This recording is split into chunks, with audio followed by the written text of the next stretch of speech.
the way it was designed to work. Well, it worked for him, my goodness, and he 119. He went to sleep. Yeah, he just went to sleep. Amazing. And boy, he was into enemas and colonics, wasn't he? Yes, he was. I mean, he was like...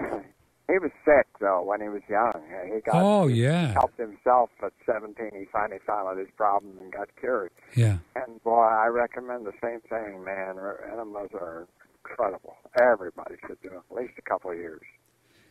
Folks, if you'd like to learn more about the inside of your body, the stomach and the intestines and how it all works, and Norman Walker, he's probably got 25 books. Yeah, he does. But you might try this one that I just picked up at Amazon.com, was Become Younger. And I just cracked it. And then once again, boy, you just get so fired up about doing more and more juices and raw foods and really thinking about what food is really there for other than just our, sensual pleasure. And even though we all love to do it, I mean, I was thinking this afternoon out on the porch is like, I've had about probably thousands and hundreds of thousands of lives, Don Jansen, or maybe 1 million. And I've spent all those whole lives eating, and it's fun, right? And so maybe I can just say, okay, well, what's going to really help me to excel this lifetime to really be able to serve or do more work? You know what I mean? And maybe it is substituting what I know to be the very, very best for my body other than what is essentially more attractive, like a bowl of oatmeal. Right. You know what I mean? Well, you know that David Wolf says in his books, at the end of every chapter, cooked food is poison. That's his last sentence of all of his chapters. No kidding.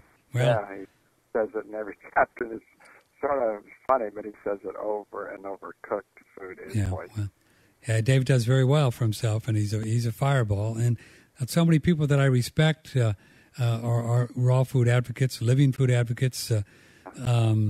Just to name them, Dr. Bob Marshall, David Wolf, Dr. Gabriel Cousins, Annie Jubb, David Jubb, Harvey Diamond. I mean, so many people, that really look at the body intimately and are doing amazing things, amazing work. They eat living foods. They don't mess around with putting fire to it. Yeah, I in every place I've lived in the last 20 years, I just take the stove out. I don't have any stove in my house. I just take it out and don't use it. I've done it about 5 times, but I won't even be tempted to have a stove. Don't need it. Because we can eat all the food processed or arranged and raw, and it's so much better. So much better for your digestion. You don't have heartburn. You don't have any of the problems. It's incredible. Now, let's talk about the wheatgrass then. Okay, so now you have a lot of people have a problem with wheatgrass because it's kind of yucky for some people, right? It's strong. It's hard to drink. Yeah, it's kind of strong stuff. It's very strong. Uh-huh.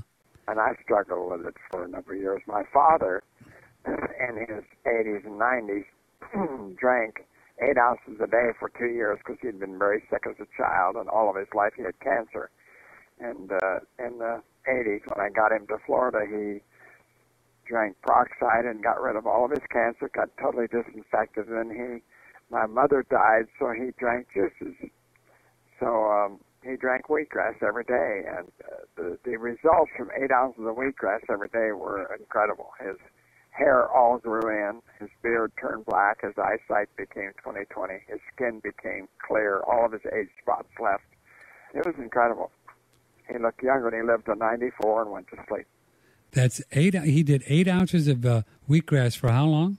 2 years. 2 years. Every day. We kept him in the wheatgrass, make sure 4 ounces every morning, 4 ounces every evening. And I have a friend in Canada who tried it, and I said, I wonder if we shouldn't drink more.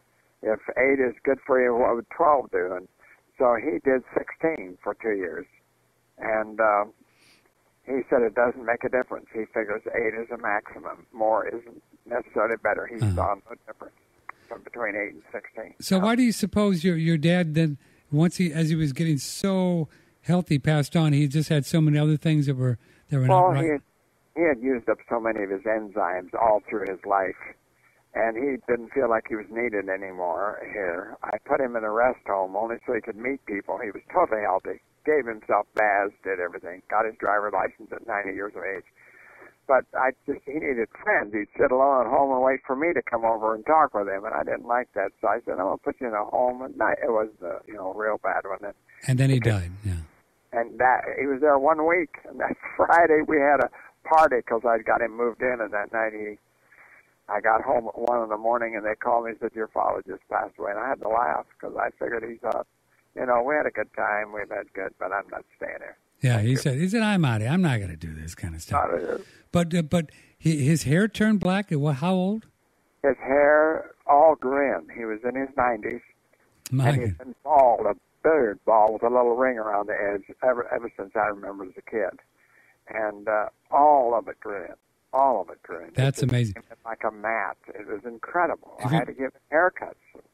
If you're just joining us, folks, Don Jansen's father started drinking 8 ounces of the ocean-grown now. It's a big difference. The ocean-grown wheatgrass at how old? 88, 89.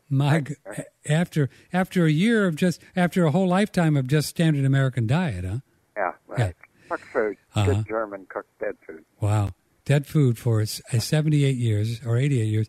And then his hair started growing back. That's amazing, man. And so that's got to be just the minerals, huh, Don Jansen? Yeah, sure. Yeah, it's lack of minerals that causes people to lose their hair, you bet. And Wigmore drank wheatgrass, and her hair all grew in, and she had a bushy black head of hair. Now, had Dad done it for 5 years or 7, he'd have a big head of hair. He would have had it too. And Wigmore didn't even do the ocean grown. So I mean, look at the difference. Yeah, it made a big difference, even though it wasn't ocean grown. Mm-hmm. But now you've come up with something that I'm excited about, because, for me and for many people, the wheatgrass, ocean grown or not, is pretty harsh stuff. I mean, it's hard. It's just rough stuff.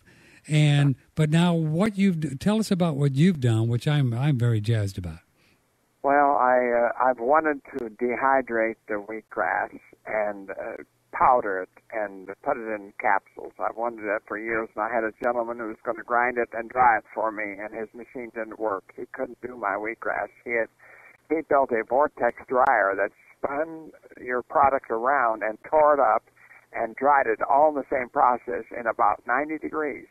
When you have expanded air shooting into a funnel kind of thing, it cools things off. It doesn't heat them up, and it was incredible. It would dry the grass at about 90 degrees. I loved it, and tear it up into powder. Wow. But I shipped him a pound of my grass, and he called back the next day, and he says, I don't know what happened. He says, I spun your grass in my machine, and a little bit of powder came out, not enough for a pound of grass.